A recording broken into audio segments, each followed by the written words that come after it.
bases que norman el desarrollo de esta comparecencia, los grupos parlamentarios para la segunda ronda han inscrito también a algunos de nuestros colegas senadores y senadoras. Tiene el uso de la palabra por el Grupo Parlamentario del Partido del Trabajo la senadora doña Marta Palafox.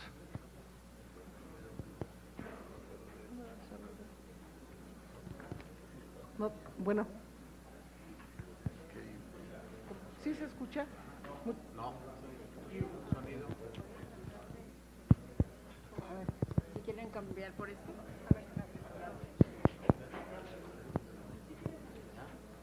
Creo que ahora la que no habla fuerte soy yo, ¿no? Pues solamente felicitarlo, señor secretario. Hemos escuchado con mucha atención y respeto cada una de sus palabras que ha respondido las intervenciones de mis compañeros senadores. Yo voy a ser ya muy breve para finalizar la participación de mi bancada del Partido del Trabajo, porque muchas de las preguntas que teníamos han sido ya manifestadas por los compañeros senadores y senadoras y han sido, como siempre, con exactitud contestadas por usted.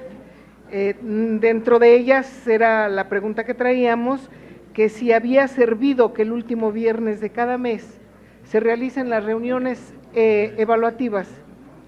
Sí vale la pena que se quede un día más de todos los festivos y oficiales que no tienen clase los niños, vale la pena que también un día más de cada mes se ocupen para la evaluación. Y también comentarle en relación al tema de la inscripción y reinscripción, el incremento que tiene, por cierto, escandaloso las escuelas particulares.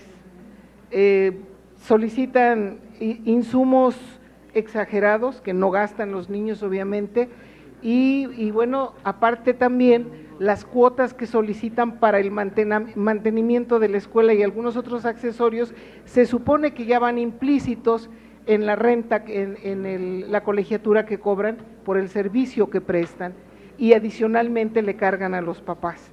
En el tema de las becas escolares, preguntarle, y igual puede hacerlo por escrito, señor secretario, ¿para qué nivel educativo sería el incremento? ¿Es para todos los niños? ¿Cuál sería su monto? ¿Y cuál sería su cobertura?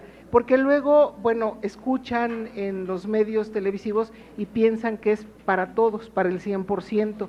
Entonces, tal vez valdría la pena clarificar para dónde, cuántos, cómo, cuándo y dónde son viables las becas escolares. Y finalmente, decirle a usted que en mi estado de origen hemos hecho solicitudes que traigo aquí, de apoyo sobre todo a infraestructura escolar y de bibliotecas. Llevan un poco más, casi 2 años de recorrido en todas las dependencias locales del estado, y hoy como última instancia yo le traigo una copia de cada una de ellas, buscando su comprensión y apoyo. Yo estoy segura que me lo dará. Y agradecerle a usted la atención que me ha prestado. Muchas gracias. Muchas gracias. Senadora, ¿vale la pena el trabajo de cada viernes final de mes? Gracias, Martín. Yo creo que sí, y mucho. Los consejos técnicos tienen en grandes rubros 2 tareas: evaluar lo que se hizo el mes anterior y programar lo que se va a hacer el mes siguiente. Obviamente, fomentando algo que no puede perder la educación pública mexicana: el trabajo colaborativo, el trabajo en equipo. La escuela no pertenece a un maestro o a otro o al director. La escuela son todos. Y los maestros, como agentes principalísimos de la educación, al reunirse cada viernes, logran el planear y evaluar adecuadamente su trabajo. Estos viernes que se dan a los consejos técnicos han sido incorporados al final del año escolar hasta llegar a 200 días hábiles. Debo decirle que estos 200 días hábiles corresponden a países en donde el desempeño es bajo o medio, que hay países como Francia que el año escolar tiene 141 días. Aquí tenemos una amplísima variedad para poder discutir este tema, solo que el horario en Francia es muy superior a las 4 horas y media y en consecuencia el promedio de 800 horas solo lo logramos con 200 días de trabajo escolar. En segundo lugar, las escuelas particulares no tenemos ninguna facultad para regular el pago de las colegiaturas. Lo que tiene el Estado mexicano es la oferta de la escuela pública para quienes así lo decidan. En el caso de las escuelas particulares que quieran tener, pero es otro asunto, no económico, reconocimiento de validez oficial, ahí sí tiene la Secretaría, si es que el REBOE es otorgado por ella y no por alguna autoridad estatal, la facultad de vigilar la calidad de la enseñanza que la escuela está ofreciendo. En tercer lugar, las becas son de todo tipo. Son 7,600,000 y van desde los 700 pesos hasta 2 o 3,000 pesos y están otorgándose con base en varios criterios. El primero, la necesidad. No puede haber un criterio superior a este. El mérito vendrá después, pero la necesidad es fundamentalmente la base de la beca porque hace que la educación sea verdaderamente inclusiva. Ahora, los montos transcurren de una cantidad a otra porque hay becas para transporte, becas para manutención, becas para útiles escolares.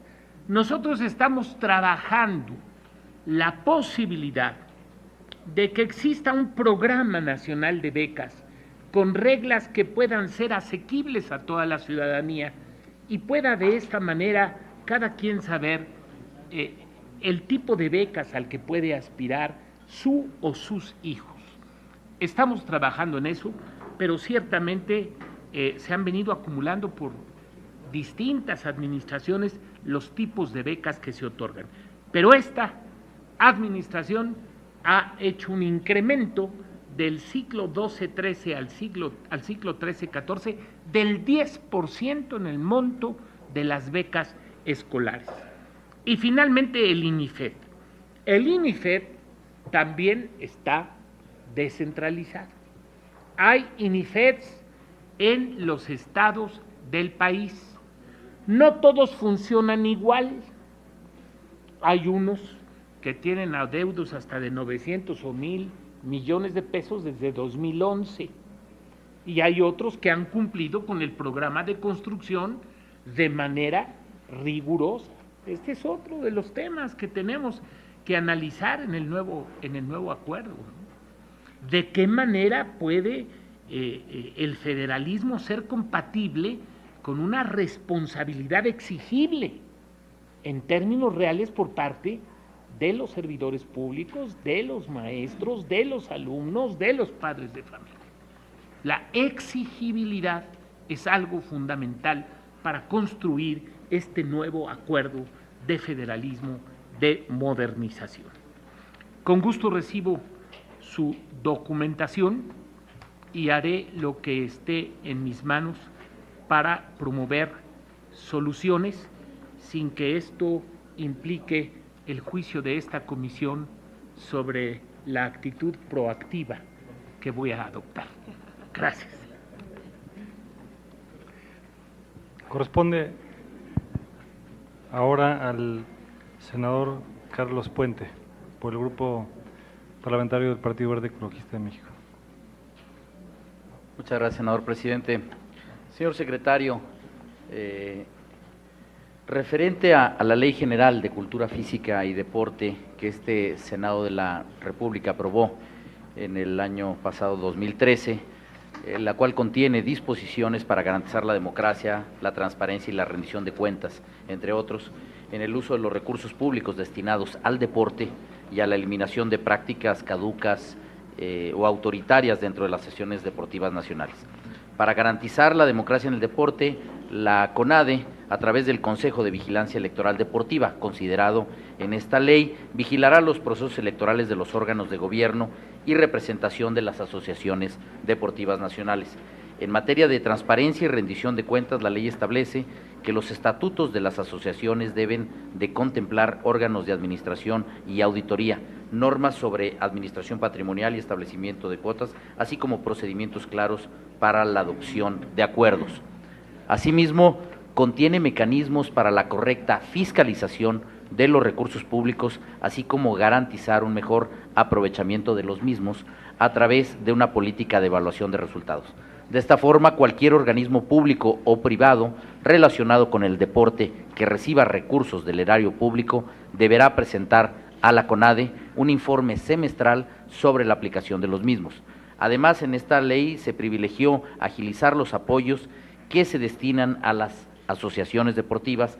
Sin embargo, en la práctica de estos apoyos, hay algunas asociaciones que han manifestado que están tardando de 3 o incluso hasta 4 meses en que lleguen. En ese sentido, señor secretario, me gustaría preguntarle de manera respetuosa qué situación guarda el Consejo de Vigilancia Electoral Deportiva, cómo está funcionando esto y cuáles son las causas que no permiten que los recursos lleguen en menor tiempo a las asociaciones deportivas.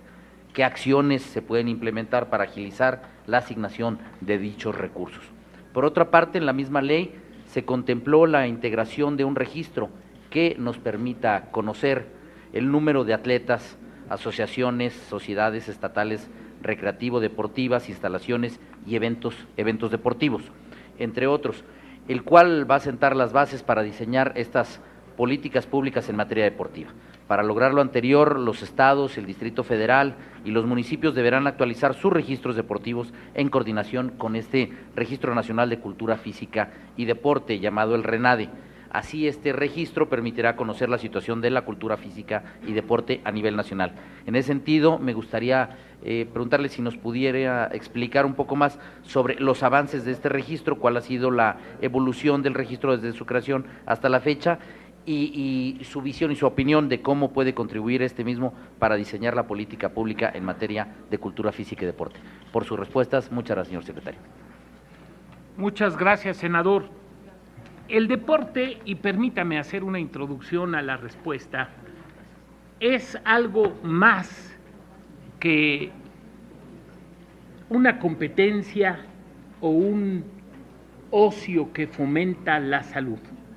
El deporte tiene un carácter educativo que hemos perdido en la perspectiva de la educación mexicana. El deporte enseña a trabajar en equipo. El deporte, al enseñar el juego limpio, inculca valores al estudiante que lo practica. El deporte fomenta lo que aquí la senadora Palafox ha venido insistiendo como tema, la salud. El deporte, en suma, debe ser parte del trabajo escolar y lo está haciendo en las escuelas de tiempo completo junto con la educación artística.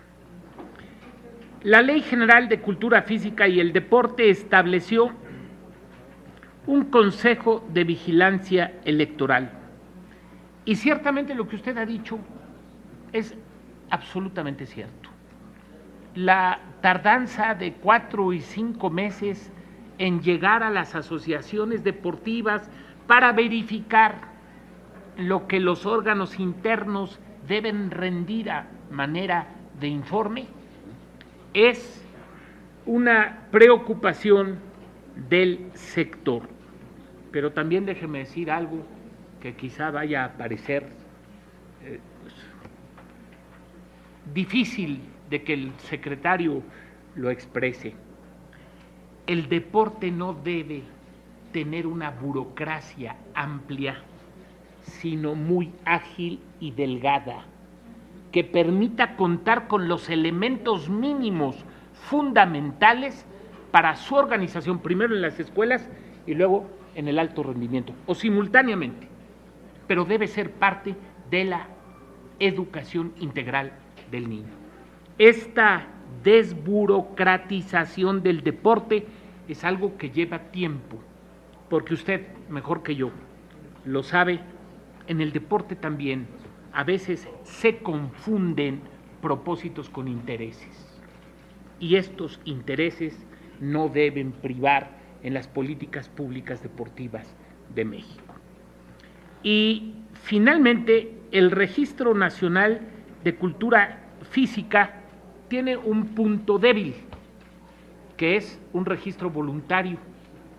En consecuencia, no hay la posibilidad de incluir más que aquellos que deseen ser incluidos, aunque la norma, otra vez las leyes muertas, establezca la posibilidad o la obligatoriedad del registro, que no lo hace, pero sigue siendo un registro voluntario.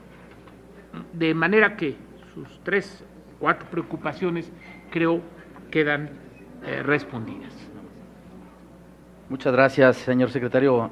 Simplemente quiero hacer uso de la voz para agradecerle sus respuestas y el que se pronuncie respecto a estos temas que creo que son importantes para compartirlos no simplemente con los compañeros de la Comisión de Juventud y Deportes, sino con todas y todos los compañeras y compañeros senadores, así como el público que nos sigue por el canal del Congreso. Asimismo, por último, felicitarle y reconocer que en materia de deporte, como usted lo mencionaba al principio de este modelo de gestión del deporte social y del de representación, en ese deporte de representación, los avances que se han tenido. Yo creo que sí hay que destacar y hay que reconocer a nuestros atletas, pero también a las instituciones que están haciendo un buen trabajo, que están obteniendo buenos resultados, como en los Juegos Olímpicos de la Juventud 2014, los deportistas mexicanos en Nanjing, que obtuvieron 14 medallas en 8 deportes, creo que son indicadores importantes en cómo van incrementando la representación y esperemos que podamos seguir acompañando el desarrollo y el fortalecimiento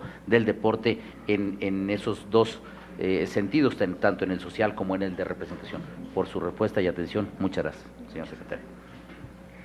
En seguimiento, señor secretario, de las rondas de los partidos, tiene el uso de la voz el senador Fidel de Médicis por el Partido de la Revolución Democrática. Sí, muchas gracias, compañera senadora.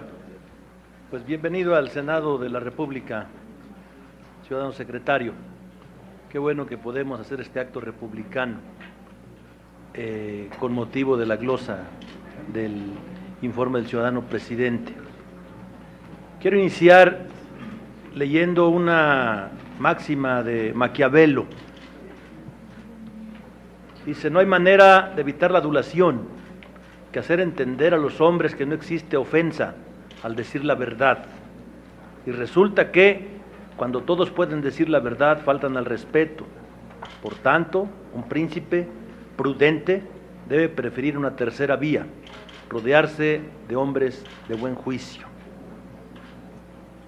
Cuando discutimos la reforma educativa, señalamos con mucha puntualidad que era necesario hacer un diagnóstico de la situación del sistema educativo nacional para revisar cómo o en qué condiciones se encontraban las escuelas, en qué condiciones se encontraban los educandos, en qué condiciones se encontraban los maestros, si la currícula correspondía al educando que estaba saliendo del sistema educativo nacional, entre otras cuestiones. En 1959, el maestro Jaime Torres Bodet plantea un perfil del ciudadano que debería de ver o que debería de egresar del sexenio 58-64. ¿Y qué dijo Jaime Torres Bodet en ese entonces? Dijo, lo llamó el ciudadano del porvenir. El ciudadano del porvenir, dice don Jaime Torres Bodet, habrá de corresponder a un tipo leal, honrado, limpio, enérgico y laborioso, que quiera su patria entrañablemente sin necesitar engañarse para quererla, sobre los males y las flaquezas que aún la agobian, y que sea digno de comprender esas flaquezas y aquellos males, no para exagerarlos con la ironía y el pesimismo, sino para corregirlos con el trabajo, con el sacrificio, con la virtud. Un tipo de ciudadano veraz en todo, veraz con sus semejantes y veraz consigo mismo, fiel a su palabra, superior a las mezquindades del servilismo gregario y la adulación, que no se cruce de brazos ante las dificultades, esperando que lo salven de ellas tardíamente un golpe de suerte, un medro ilegítimo, una astucia vil, un ser que no abdique de sus derechos por timidez o por negligencia, pero que no los ejerza abusivamente y que sobre todo jamás olvide que la garantía interna de esos derechos radica en el cumplimiento de los deberes. En fin, un tipo de ciudadano capaz de juzgar de las cosas y de los hombres con independencia y con rectitud, porque sea capaz de juzgarse así propio antes que a los otros, y que sepa que por encima de la libertad que se obtiene como un legado, el destino de los pueblos coloca siempre la libertad superior, la que se merece. Por eso se fortalecieron materias como el civismo, secretario, porque se necesitaba y se tenía claridad en cuanto al perfil del ciudadano. A mí, sinceramente, me preocupa cuando se plantea que la escuela no es capaz de resolver el problema de la violencia. ¿Y sabe por qué me preocupa? Porque si la escuela no es capaz de corregir el entorno donde se instala, entonces la escuela no está cumpliendo con su función social. Entonces quiere decir que el sistema educativo está fracasando, porque no puede corregir la conducta de los estudiantes que se están educando en las escuelas de México. Habría que revisar cómo está la formación cívica y ética, cómo se llama ahora, ya no se llama civismo. Habría que revisar si la currícula del sistema educativo actual está atendiendo a profundidad este tipo de situaciones. Los padres con emoción mandan a sus hijos a la escuela porque tienen la seguridad de que las deficiencias que traen de la casa, los que tienen familia y los que están con familias desintegradas, se le corrijan en esa institución llamada escuela, ciudadano, secretario. Ese es el sueño de los padres de familia de este país. Nosotros seguiremos sosteniendo que la reforma educativa tuvo faltantes elementales para lograr la calidad de la educación, así como la definimos en el artículo 3º constitucional. Es cierto, un elemento central para la calidad de la educación es la profesionalización de los docentes. Ahí no está el disenso. El disenso está en que no se quisieron tratar temas como el tema de la alimentación de los estudiantes. La CEPAL dice que este país tiene 10 millones de infantes en pobreza alimentaria. Es decir, 10 millones de niños que comen cuando mucho una vez al día.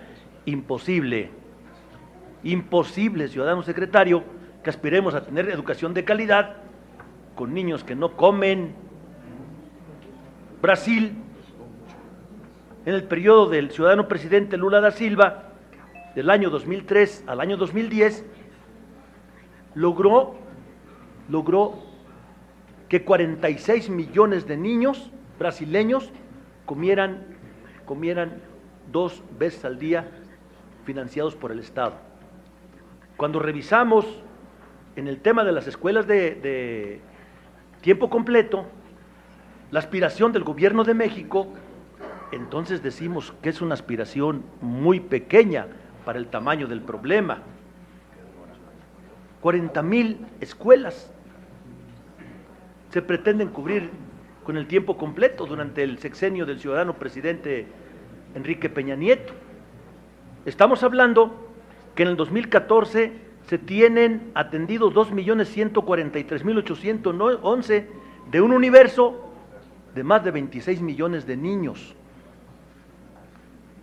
Entonces nosotros pues seguiremos sosteniendo también que amistad que no se refleja en el presupuesto, entonces esa no es amistad, ciudadano secretario. La infraestructura. Yo le decía a mi compañera Claudia que pintó de manera descarnada, y qué bueno que lo hizo así, la situación que están viviendo las escuelas del país en materia de infraestructura. Para poder corregir, primero tenemos que entender cómo está la situación y luego trazar un plan a corto, mediano y largo plazo para corregir este tipo de situaciones. Un tema que tampoco se quiso tratar y se le sigue dando la vuelta es el tema de la gratuidad de la educación. Los legisladores morelenses en el año 2010 tomamos una decisión en Morelos. Hicimos una ley que se llama Ley para erradicar las cuotas escolares, en el entendido de que si era educación pública, fuera el Estado el que sufragara el costo del mantenimiento y el costo del material didáctico para los profesores. 3 salarios mínimos por infante le metimos al presupuesto del gobierno del Estado. 63 millones aproximadamente por año. 3 salarios mínimos vigentes. Yo creo que esa debe ser la ruta. Por supuesto que las cuotas voluntarias, dicen, no se deben evitar. El tema es cómo vamos a evitar que esas cuotas no se conviertan en medio de presión para la entrega de los documentos o para la inscripción de los niños. Ese es el asunto, secretario. Yo no veo posibilidades, sobre todo porque el país es enorme y la fiscalización para que eso no se dé, no llega a todas las escuelas, además de otros vicios que hay en ese sentido de complicidades para tapar quien está violentando la gratuidad de la educación. Yo quiero preguntarle de manera concreta en el asunto de la escuela de tiempo completo lo siguiente. Nosotros en la reforma sendaria hablamos de las transferencias múltiples y dijimos que el 54% de las transferencias múltiples sería para infraestructura educativa y que el 46% sería para desayunos escolares calientes. Entonces yo le quiero preguntar cuáles son los parámetros que se tomaron en cuenta o que se toman en cuenta para su aplicación, quién aplica estos recursos y qué escuelas han sido beneficiadas. Un tema que tiene crispado al país, secretario, el tema de las normales. Para los mal pensados, siguen sosteniendo que las escuelas normales son nido de revolucionarios. Qué bueno que sean nidos de eso. No tenemos que avergonzarnos de que en la normal de Ayotzinapa hayan surgido gentes que querían un país diferente al que tenemos, como el maestro Genaro Vázquez Rojas o el maestro Lucio Cabañas Barrientos. ¿Sabe qué querían esas personas? Que México no tuviera gente que se muriera por enfermedades curables, que México no tuviera tantos hambrientos como tiene, que México fuese un país con equidad, en donde el pueblo recuperara la alegría y alcanzara la felicidad a la que tiene derecho. Esas eran las aspiraciones de esos dos hombres, surgidos de una normal rural y venidos en donde está lo más profundo del sufrimiento humano, en las comunidades más pobres de Guerrero. Siguen sosteniendo eso. ¿Cuál es el origen de las protestas? Digo, estamos hablando Por eso planteé lo de Maquiavelo al inicio. Estamos hablando con la verdad, cuando menos es nuestra verdad. ¿Cuál es el origen de las protestas? No sé si usted últimamente se ha parado en algunas de las normales del país, pero todas tienen una constante, la de Matumaxá en Chiapas, la de Amilcingo en Morelos, la de Ayotzinapa en Guerrero, todas tienen una constante, unas condiciones infames en las que los alumnos llevan a cabo el proceso de enseñanza-aprendizaje. Ya se dijo aquí, la infraestructura arcaica, los equipos donde los muchachos se preparan arcaicos, la alimentación deficiente, imagínense, secretario, 50 pesos diarios, 16 pesos por comida. Pues claro que cualquiera protesta si las condiciones están así. Es importante que revisáramos ese tipo de situaciones. Sinceramente, lo que pasó en Iguala el 26 de septiembre nos tiene que llamar la atención a todos. Este Senado, su sesión de ayer fue la discusión de este tema. Emitimos algunas recomendaciones, pero hoy está aquí el responsable de la educación pública del país y no permitamos, secretario, que estos mártires sean inútiles. Que los mártires de Iguala sirvan para que el normalismo resurja a partir de una atención concreta y contundente del Estado mexicano.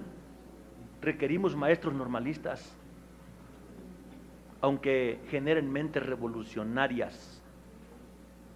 Qué bueno que no se conforme un muchacho con las condiciones de vida que tiene y las condiciones de vida que tiene su patria. Ciudadano del Porvenir también por eso lo planteamos, porque debemos aspirar a que las normales sean motor de cambio. Pregunta concreta, secretario, pregunta concreta. ¿Qué acciones concretas está haciendo el ciudadano o secretario de Educación Pública del país para resolver el terrible drama en que viven la mayoría de las normales que todavía existen en México? Y digo que todavía, yo espero que usted no sea promotor de la desaparición de las normales. Voy a concluir. Y digo que todavía porque yo espero que el secretario de Educación Pública, don Emilio Chauvet, sea promotor del normalismo. No piense como pensaba el Bester Gordillo, que había que desaparecer las normales por todos esos calificativos que le colocaban a los alumnos. Entonces, ¿qué acciones concretas se están haciendo para rescatar al normalismo mexicano? Y en el caso concreto de Ayotzinapa, si existe algún plan de emergencia para recuperar la normalidad en esa escuela. Y nos gustaría que nos lo explicara. Y ya por último, preguntarle desde su visión si considera que los movimientos estudiantiles, como los que aquí se han mencionado y que estamos viviendo ahora del Politécnico Nacional, las consecuencias, la solidaridad que está surgiendo en torno a Ayotzinapa, pudieran generar alguna desestabilización y poner en riesgo la gobernabilidad del país. Por las respuestas que le dé al pueblo de México, muchas gracias, secretario. Gracias, señor senador. Les recordamos a todos que hemos ya concluido la etapa de posicionamientos y estamos solamente en la etapa de las preguntas precisas. Tiene la palabra el señor secretario de Educación. Muchas gracias. Senador, voy a recurrir a la misma máxima que usted nos leyó de Maquiavelo.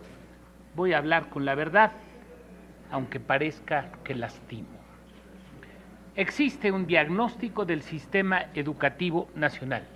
Hay que leerlo, está en el Plan Nacional de Desarrollo.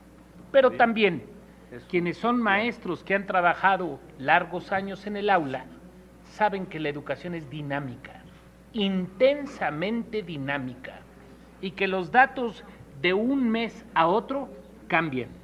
Cambia el número de maestros, cambia el número de escuelas, cambia el número de beneficiarios, de tal suerte que un diagnóstico estático que podamos tener siempre a la mano, pues es imposible contar con él. Segundo, yo no dije que la escuela no pueda resolver el tema de la violencia. Lo que dije es algo totalmente distinto, que por sí misma la escuela no resuelve el tema de la violencia, y lo sigo sosteniendo, porque en países que tienen alto grado de escolarización hay violencia, y de acuerdo con su tesis estaría muerta, dado que cada escuela por sí misma resuelve el tema. Ese es un pensamiento prometedor, pero no real. La escuela educa, incide en la formación de conductas, corresponsabiliza, pero no resuelve el contexto social completo en torno al cual se desarrolla. Hay una interacción entre escuela y sociedad. La sociedad influye en la escuela y la escuela influye en la sociedad, de tal suerte que hacer una aseveración como la de que por sí sola la escuela abate la violencia, en mi opinión entra en otro terreno que no es objetivo. El civismo se está recuperando. El nombre de formación cívica y ética es lo de menos. Estamos haciendo, este año se pusieron en distribución los nuevos libros de quinto y sexto año de primaria de esta materia en todo el país, y los tendremos el año que entra. Recuerdo la Ley de Instrucción Pública de Benito Juárez para el Distrito Federal de 1861. 4 son las materias básicas de la educación primaria: la gramática, que enseña a comunicarnos; la matemática, que enseña a pensar lógicamente; las ciencias naturales, que enseñan la observación y la experimentación; y la historia y el civismo, que enseñan la sociabilización y los valores del ciudadano frente a la nación. Yo creo que si recuperáramos todas esas tesis que algún día fueron paradigmáticas en el continente, en el subcontinente latinoamericano, estaremos en buena marcha, en buen camino para dirigirnos a un tipo de educación distinta a la que actualmente priva en el país, a pesar de que se han iniciado cambios. La gratuidad de la educación está totalmente garantizada. La escuela pública es laica, es gratuita, y el Estado la ofrece como servicio a todos aquellos que la demandan. Ciertamente hay problemas de infraestructura en miles de escuelas, hay problemas de métodos y planes anticuados en muchos casos, pero nadie en su sano juicio, y no lo hizo usted, por supuesto, podrá pensar que esto se realizó en 21 meses de administración. Son 25 o 30 años los que hemos venido cargando con problemas en la educación mexicana que tienen que resolverse con perseverancia, con creatividad, con toda la intensidad en el compromiso y sobre todo con el adecuado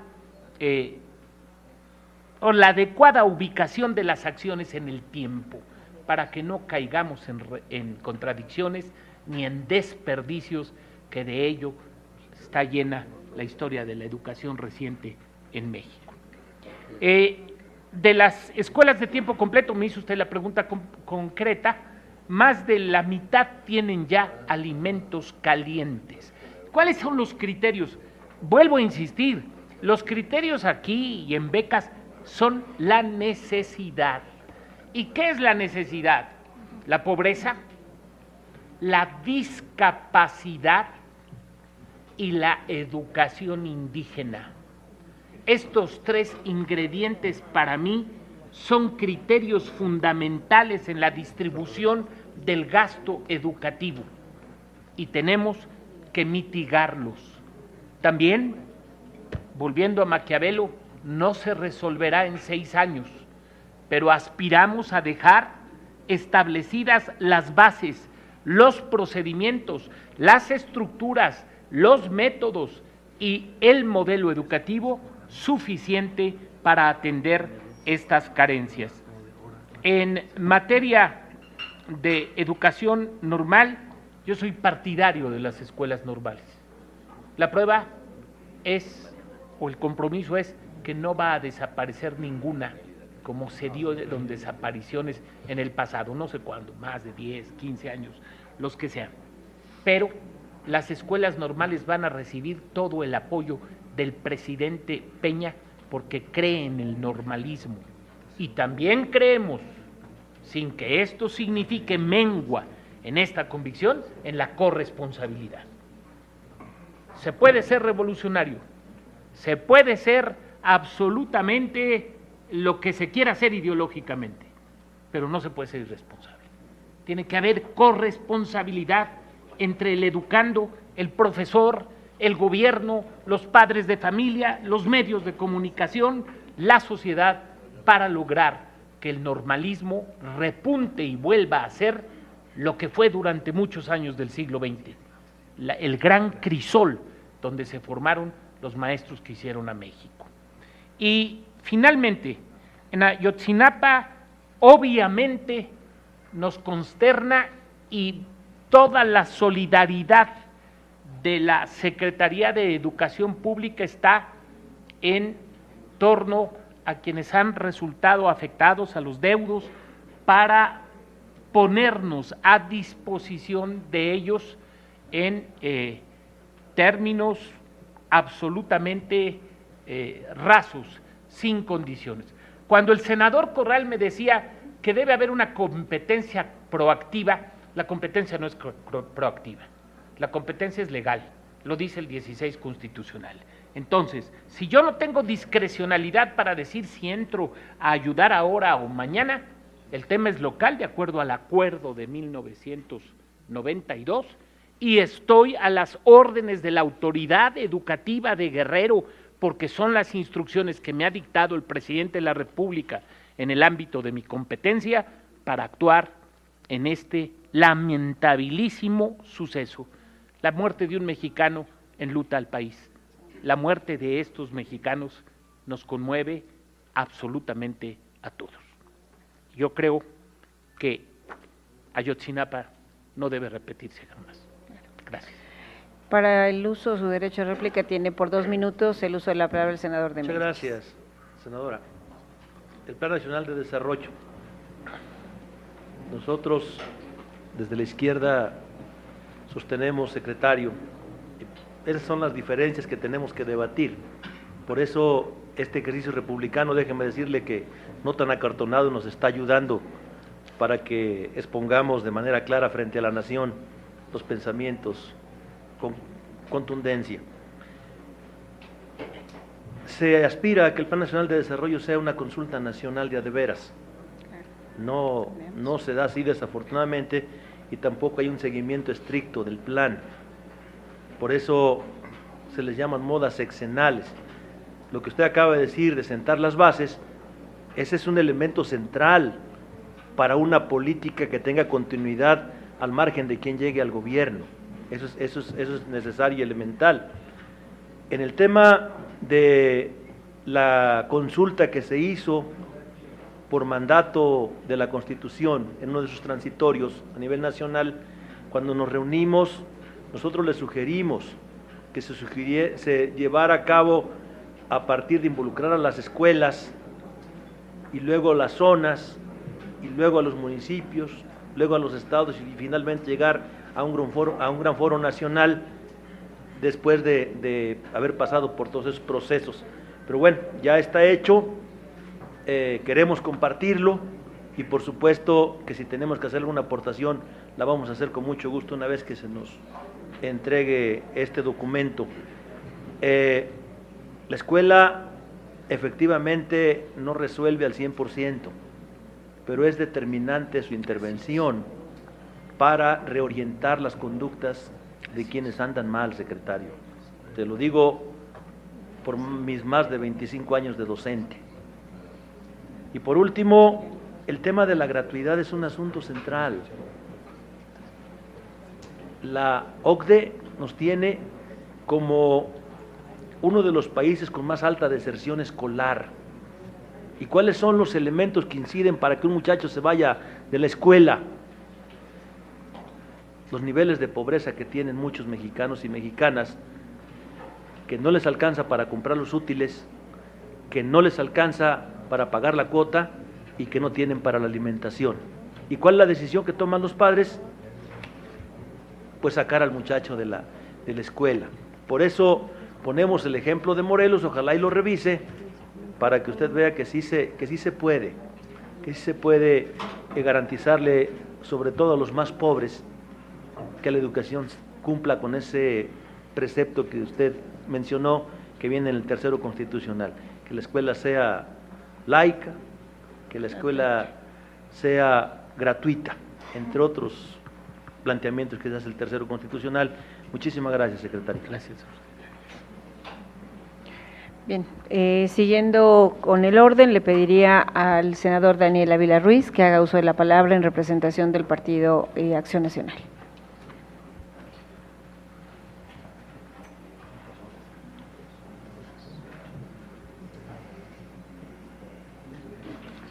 Licenciado Emilio Chaufet Chemor, secretario de Educación Pública, ciudadano del Estado libre y soberano del Estado de México, sea usted bienvenido a esta soberanía del Senado de la República.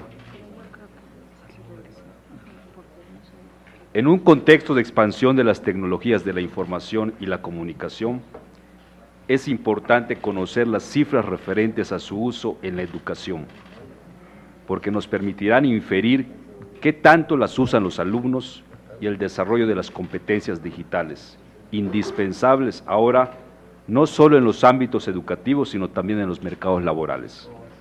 En ese sentido, en la página 223 del segundo informe de gobierno, se nos comunica que en el 2013 se distribuyeron 240,000 computadoras portátiles, laptops, en 3 entidades de la República: Colima, Sonora y Tabasco. Es más, nos amplían la información y nos dicen: la totalidad de los niños de quinto y sexto grados de primaria matriculados en escuelas públicas de estas entidades federativas recibieron un dispositivo. Los maestros de estos grados, los directores de las escuelas y los supervisores escolares, además de los centros de maestros y de las escuelas normales, también recibieron equipos. Por ello yo le pregunto, señor secretario, de manera respetuosa, ¿esta dotación y distribución de computadoras es suficiente y equitativa? ¿Qué pasa con los demás grados de primaria o con los alumnos de secundaria y bachillerato? ¿Estos no van a necesitar equipos? ¿Qué van a hacer los alumnos que ahora ya tienen su laptop, pero en sus escuelas no hay energía eléctrica para conectar estos equipos? ¿Tiene prevista la Secretaría de Educación Pública alguna medida para reducir estos problemas de instrumentación de políticas educativas? Yo sí quiero comentar y lamentar que nuestro sistema educativo está en condiciones muy graves, y aunque la calidad educativa es una de las frases más frecuentes en el discurso de la actual administración en el segundo informe de gobierno, la realidad del sistema educativo muestra lo contrario.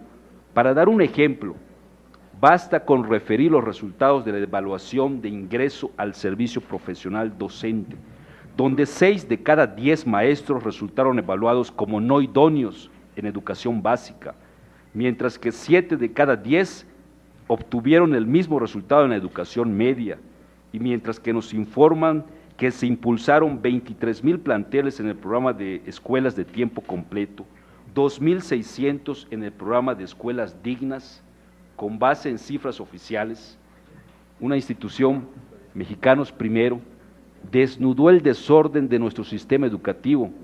Así sabemos que hay 298,174 pagos irregulares a maestros. Esta institución calculó que cada plaza de maestro recibe un sueldo promedio de 10,000 pesos mensuales sin considerar bonos y otras prestaciones. Y si esto lo multiplicamos por los 298,174 pagos irregulares a comisionados y aviadores, el resultado de este despilfarro asciende a 35,000 millones de pesos cada año. Y esto también lo dice el órgano fiscalizador de esta soberanía del Congreso de la Unión, que es la Auditoría Superior de la Federación. Por eso yo quiero preguntarle, señor secretario, de manera respetuosa, ¿qué medidas ha instrumentado la SEP para mejorar la transparencia y la rendición de cuentas en la gestión financiera del sistema educativo? Las cosas han mejorado ahora que se centralizó el pago de nómina magisterial a través del FONE, que es el Fondo de Aportaciones de Nómina Educativa y Gasto Operativo, y si es así, ¿en qué medida? Esto es en el tema de educación. Pero en el tema de deporte, yo quiero comentarle que, como usted hace un momento decía, cuando tocó el tema de deporte, México tiene un gran problema de obesidad, no solamente en personas adultas, obesidad infantil. Mi estado, Yucatán, es el estado con mayor obesidad infantil. Sin duda alguna no es menor el problema. De acuerdo con la Organización Mundial de la Salud, nuestro país se ubica en la segunda posición, tan solo por debajo de Estados Unidos, en cuanto al porcentaje de su población con sobrepeso o obesidad, con 44 millones de mexicanos. Es preocupante que 2 de cada 3 mexicanos sufran de sobrepeso o obesidad, que el 40% de la población infantil presente problemas de sobrepeso y obesidad, y que cada vez haya más personas con diabetes y otras enfermedades cardiovasculares que alteran su calidad de vida y ponen en riesgo su vida misma. Hasta ahora el deporte poco ha contribuido a revertir estos padecimientos. En el grupo parlamentario del Partido de Acción Nacional en el Senado, estamos convencidos de que la cultura física y la práctica deportiva, a más de significar un ejercicio físico, un juego o una competencia, constituyen un papel preponderante para prevenir y comenzar a contrarrestar todos estos problemas de salud pública. Más aún, la cultura física y el deporte representan un instrumento eficiente y eficaz de organización y cohesión social al desempeñar una clara función integradora y socializadora, además de ser uno de los medios idóneos para prevenir e inhibir la comisión de delitos. Por estas razones, estamos convencidos de la importancia de contar con una verdadera política pública que impulse eficientemente la cultura física y el deporte entre los mexicanos. En ese sentido, señor secretario, le quiero preguntar con todo respeto, a 1 año y medio de haber entrado en vigor la nueva Ley General de Cultura Física y Deporte, después de un proceso en el que el Senado de la República demostró toda su disposición para apoyar al gobierno federal en el afán de dotarlo de los instrumentos jurídicos necesarios que le permitan impulsar con eficiencia el desarrollo de la cultura física y el deporte nacional. ¿Cuál es el diagnóstico del deporte a nivel nacional? ¿Qué modificaciones se han realizado a los planes de estudios para impulsar esta disciplina? ¿Qué avances se tienen en el inventario de inmuebles y equipamientos deportivos públicos aquí en la República Mexicana? A los señores senadores y senadoras nos gustaría mucho que nos comparta esa información con datos estadísticos actualizados para conocer a detalle qué tenemos, qué avances hay y cuáles son las necesidades de los mexicanos en materia deportiva. Y por otro lado, y ya para concluir, en el ámbito del deporte de competencia, México será sede de un evento deportivo de los más importantes a nivel mundial, los Juegos Centroamericanos y del Caribe Veracruz 2014. Como sabemos, en 2011 México fue el anfitrión de los Juegos Panamericanos en Guadalajara, donde el papel de México fue muy bueno, tanto en el ámbito deportivo como en la hospitalidad y medidas de seguridad para nuestros paisanos y los extranjeros que acudieron a esta justa deportiva. En este sentido, a unos cuantos días de la inauguración de los Juegos Centroamericanos y del Caribe Veracruz 2014, en el que participarán más de 30 países, ¿cómo se encuentra México para auspiciar los Juegos? ¿Qué avances se tienen en las distintas obras de infraestructura deportiva que se comprometieron a realizar y en los que la Cámara de Diputados y el Gobierno federal han destinado más de 1.120 millones de pesos en los últimos años? ¿Cuál es el destino que se ha dado a estos recursos? ¿Qué medidas está tomando el gobierno mexicano para recibir a los deportistas, turistas y espectadores que visitan nuestro país y para garantizar sobre todo la seguridad? Sabemos que el Estado de Veracruz es el responsable directo de la organización de los Juegos. Sin embargo, en el contexto internacional, es el Estado mexicano, particularmente el Gobierno federal, por conducto de la Secretaría de Educación Pública, dependencia rectora del deporte nacional que usted encabeza, es su responsabilidad velar para que ese compromiso deportivo internacional se lleve a cabo con el nivel que se requiere y con las medidas de seguridad que garanticen la tranquilidad de quienes visiten nuestro país. Por su atención y por sus respuestas, muchas gracias. Muchas gracias, senador. Son muchas las preguntas, voy a tratar de ser breve en cada respuesta. ¿Qué tanto usan los alumnos las tabletas y usaron las laptops que fueron distribuidas el año pasado? Tenemos reportes y además un estudio de una evaluación que hizo el BID en el sentido de que la tableta o la laptop el año pasado ha cobrado una importancia fundamental en el quehacer educativo de los educandos, de los alumnos, pero no solo en las horas de clase, sino en su casa, en las tardes, en donde utilizan estos dispositivos para seguir hurgando en los contenidos precargados que son los que se permiten ver en este tipo de aparatos digitales. Ciertamente no hemos hecho otra cosa que cumplir con el compromiso presidencial de dotar a los niños de quinto y sexto año de primaria, que ese es el compromiso, pero hay, por fortuna, y lo digo con gratitud a ellos, muchos gobernadores que ya están haciendo la inversión para la secundaria, de suerte que, más allá de los 4 años de vida que tiene la tableta, aproximadamente, pueda implementarse por parte de los gobiernos estatales programas complementarios que continúen la educación digital de nuestros jóvenes. ¿Esta dotación es suficiente y equitativa? Sí, comprende la totalidad de la matrícula. Y le voy a dar el dato para que sirva de base para los juicios que deberán recaer ciertamente sobre este programa. En 2018 debemos haber distribuido en ese ciclo escolar 18-19, que comienza en septiembre, cuando el presidente Peña está concluyendo su administración, 2.1 millones de dispositivos. 2.1 millones de dispositivos. Y para entonces creemos que además una solución integral de aula permitirá el trabajo colaborativo entre maestro y alumnos en materia digital. Subimos de 240,000 a 709,000 y pico este año con la distribución de las tabletas y creemos que podremos hacer un esfuerzo todavía de varios miles para este año, si se aprueba el presupuesto en sus términos, que es la misma cantidad que este año. Lo que pasa es que las tabletas son mucho más baratas y además constituyen el futuro tecnológico del mundo. Entonces, las tabletas nos han costado aproximadamente entre 2,000 y 2,100 pesos, contra los 3,500 de las laptops, pues marca una diferencia fundamental.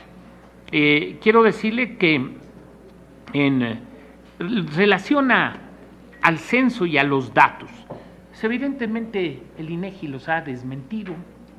298,000 maestros es la cuarta parte de los maestros en activo en las escuelas primarias, el 25%, la pérdida de 36,000 millones porque no se sabe dónde laboran, verdaderamente sería un drama nacional para el cual no se necesitaba tener la información del INEGI, se observaría en cada cuadra, en cada escuela.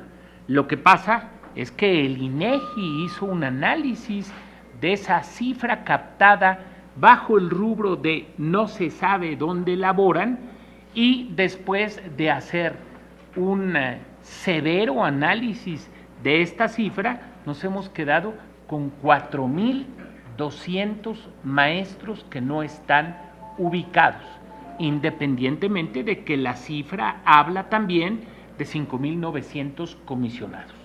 No quiero en modo alguno dejar de decir lo que el INEGI nos ha comentado, pero evidentemente entre esta cifra y la que publica alguna organización civil, bueno, pues la diferencia es abismal, notoriamente abismal.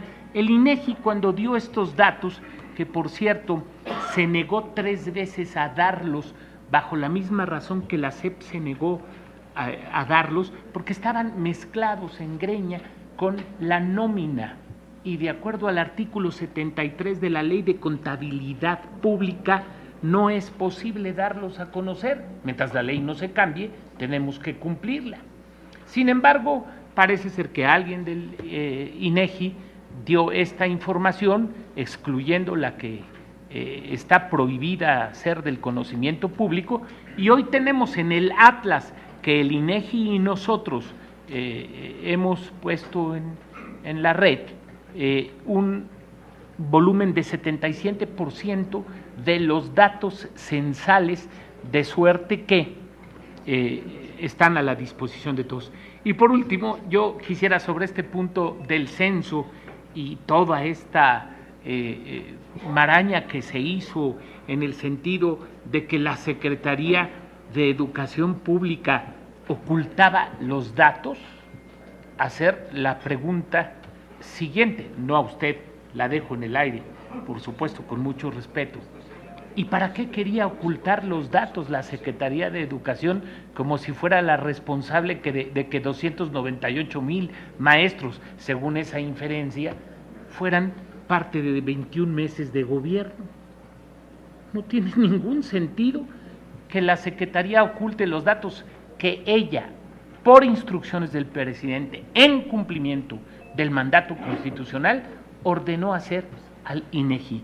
Es para disposición de todos, y se sabía anticipadamente desde el 31 de marzo que en noviembre, que esté completo el Sistema de Información y Gestión Educativa, el SIGEP, se dará a conocer, excepto aquellos datos que estén prohibidos, a todo el país. Hoy mismo en la página del Atlas ya se cuenta con el 77% de los datos. La cultura física y el deporte ciertamente tienen ese efecto de incidir en la salud de los mexicanos, y por eso es tan importante recuperar la educación física. Creo que en los planes de fortalecimiento del deporte en cada uno de los estados del país se han hecho previsiones presupuestales, no federales, estatales, para el fomento del deporte que ascienden a 247 millones de pesos.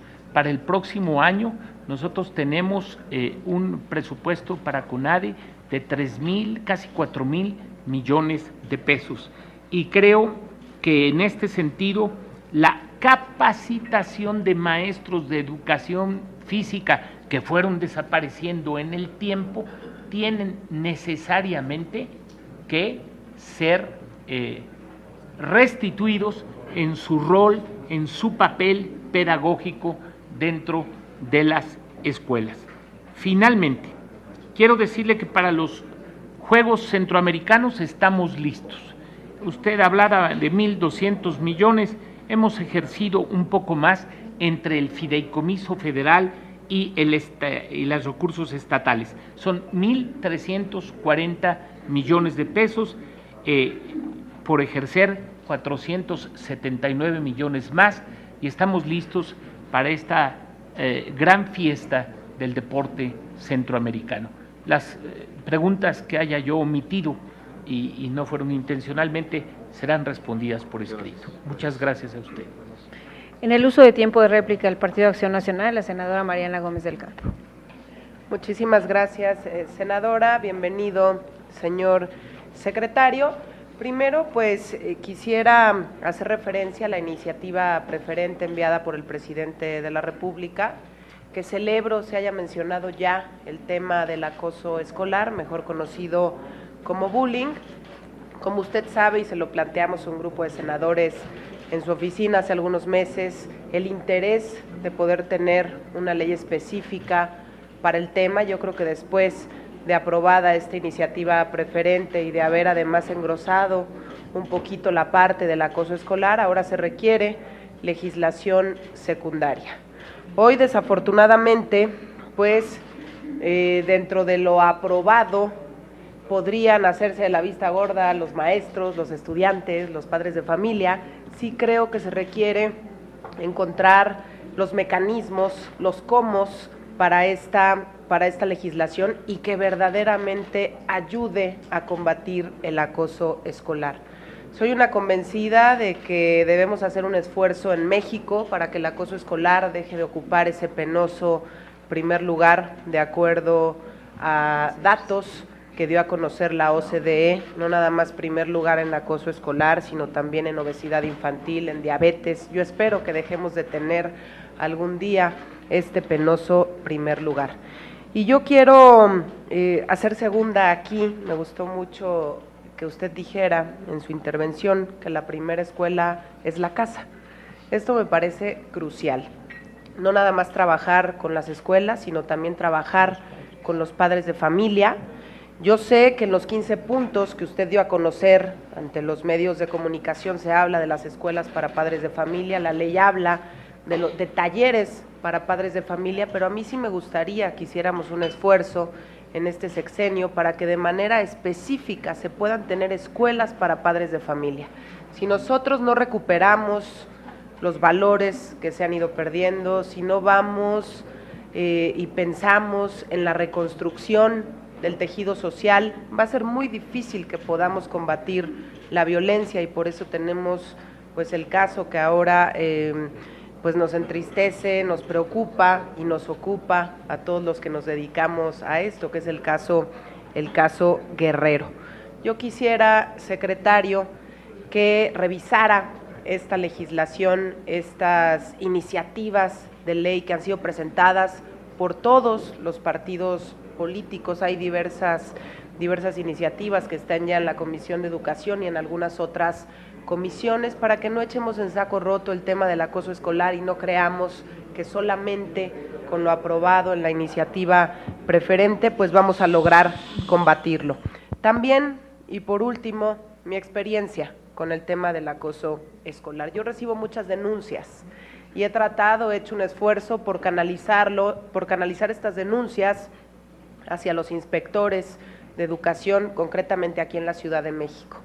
La verdad, secretario, es que se tiene muy poca información, se ha bajado poca información, no conocen de protocolos, no saben cómo reaccionar ni qué hacer cuando se denuncia un caso de acoso escolar, y obviamente pues los padres de familia, los estudiantes, los mismos maestros optan, insisto, por hacerse de la vista gorda y terminan no haciendo nada, y después tenemos suicidios, tenemos niños que desafortunadamente pues han perdido la vida por esta violencia. Yo quisiera que no quitemos el dedo del renglón. Probablemente en estos momentos el tema del bullying no sea el tema mediático en esta semana, ¿no? Pero a veces pareciera que cuando se convierte en un tema de los medios de comunicación, ponemos el dedo en el renglón, todos declaramos al respecto, pero a la hora de pensar en legislación los cómo de manera muy específica, porque tiene que haber un apartado de sanciones. Este tema, insisto, no nada más es en la casa, ¿no? Porque lo que no se aprende en la casa, pues se aprende en la escuela y viceversa. Entonces tenemos que reforzar estos dos frentes. Yo le pediría, secretario, que no quitemos el dedo del renglón, que podamos tener una postura juntos, construida con el gobierno federal, porque además en este tema no habemos partidos políticos, todos queremos combatir la violencia. Yo sé que todas las reformas que se aprobaron en este Senado son muy importantes, pero para mí la más importante es hacer lo necesario para que nuestros niños puedan vivir felices y para que los padres de familia también puedan vivir felices y tranquilos. Muchísimas gracias, secretario. Por el Partido Revolucionario Institucional tiene el uso de la voz el senador Gerardo Sánchez García.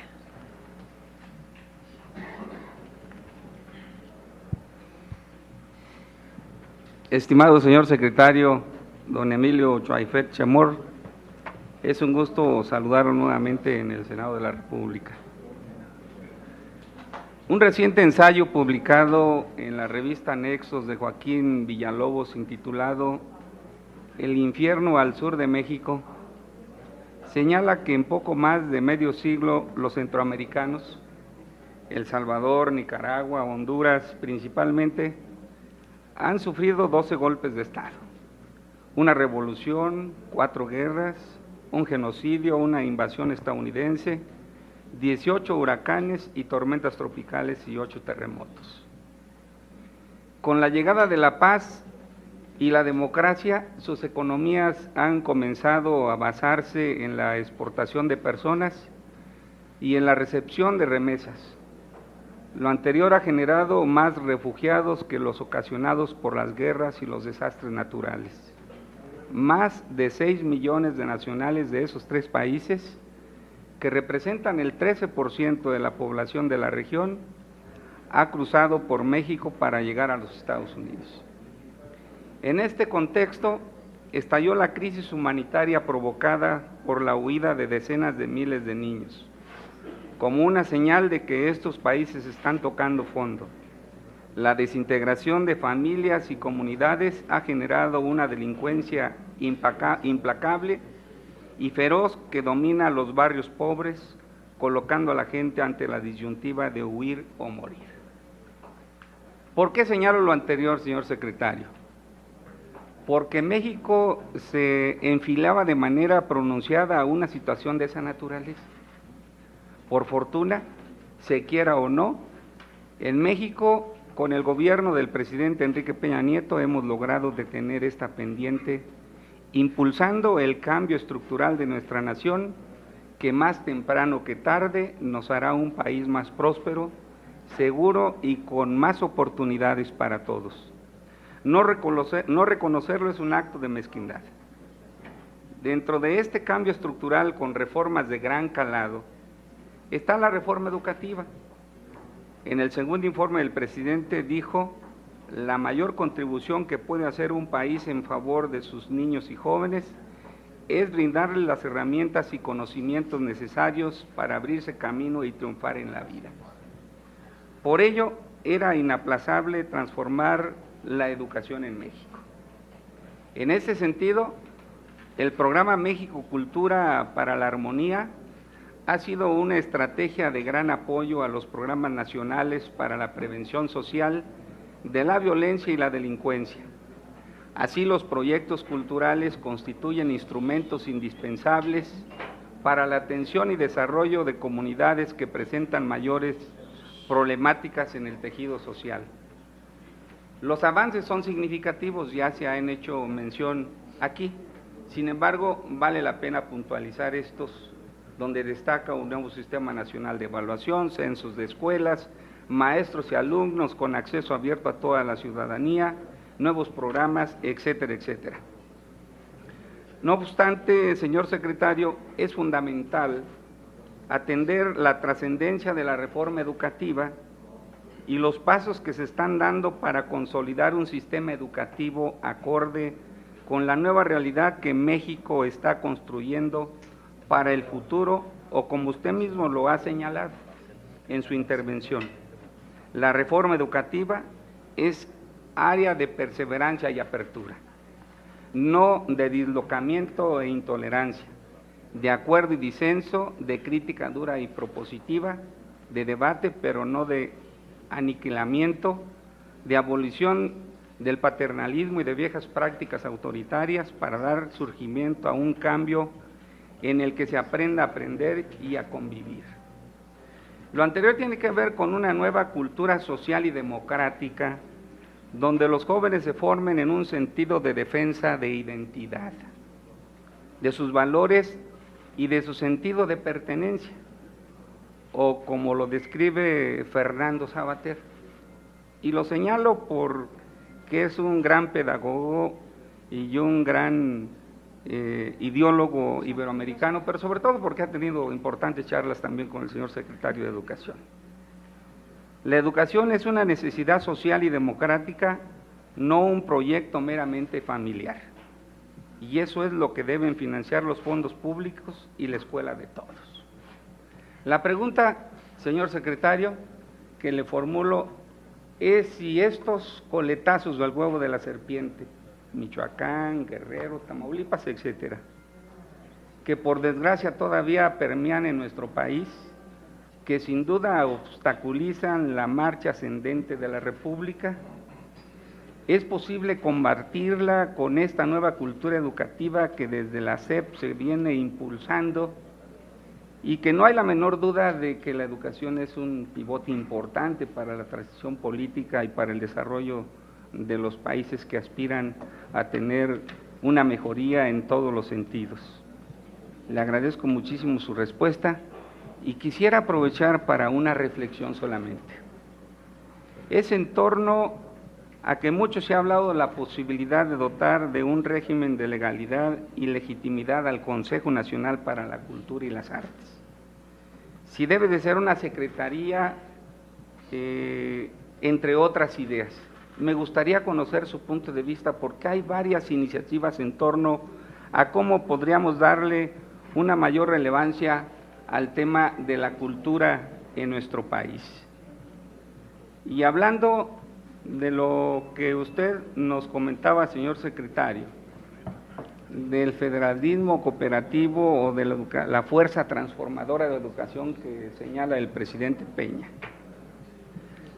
Hay un rubro que nos interesa demasiado y que se ha hecho alusión aquí, pero sobre todo el de las escuelas tecnológicas agropecuarias. En este año de ejercicio fiscal logramos poner un recurso para infraestructura educativa, son 100 millones, son insuficientes, pero ojalá que en el fondo concursable, que creció de 1.300 millones a 2.000 millones de 2013 a 2014, pudiéramos también impulsar a las escuelas tecnológicas agropecuarias que, al igual que las normales, están en condiciones muy complicadas, y ojalá que con su intervención pudiera destinarse mayores recursos y atención, porque hoy se están reforzando los telebachilleratos y nosotros consideramos que los alumnos de las escuelas tecnológicas agropecuarias, tanto de secundarias como de centros de bachilleratos tecnológicos, son muy importantes para la formación de las nuevas generaciones, hijos de campesinos, y que implica propiamente la alternativa para impulsar una reforma en nuestro país del campo. Muchas gracias por sus respuestas. Señor senador, antes de entrar a las dos preguntas concretas que me formuló, yo quisiera, si me lo permiten, comentar que hay cuestiones de gran relevancia en su intervención. El tema de los migrantes, pero ahora estoy hablando de los migrantes mexicanos a Estados Unidos que se han venido reduciendo. Hay una política para niños migrantes en materia de educación. Se viene llevando a cabo y aunque todavía la matrícula es reducida, nos permite tener contacto con quienes tienen que salir del país y generalmente coinciden con la población indígena de México, la que por razones laborales va en busca de otras oportunidades. El programa de México Cultura para la Armonía es un programa exitoso que Conaculta ha llevado a cabo con una gran emoción, que a fin de cuentas es el primer ingrediente para la acción pública. 595,000 eventos, 580 y tantos mil, que benefician a 85 millones de mexicanos, hablan por sí solos de la eficiencia de Conaculta en este terreno, y creo que nos ayudan, porque la cultura es, a fin de cuentas, definición de identidad y sentido de pertenencia, a lograr estos dos objetivos. En relación a la primera pregunta, si la política educativa nos permite superar los coletazos, empleo su propia palabra, que se han venido observando en algunos estados del país.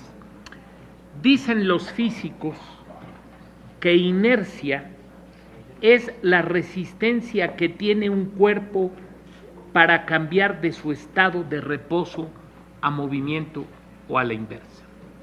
La reforma está llena de inercias, porque si bien es cierto que hay una gran conciencia colectiva para superar la calidad de la educación y ampliar su cobertura, también hay intereses que se tocan. Y cuando estos intereses se tocan, las inercias se producen, disfrazándose de con cualquier careta. Yo creo que la reforma marcha, que no es verdad aquellos que afirman que la reforma educativa es incipiente o está derrotada de antemano.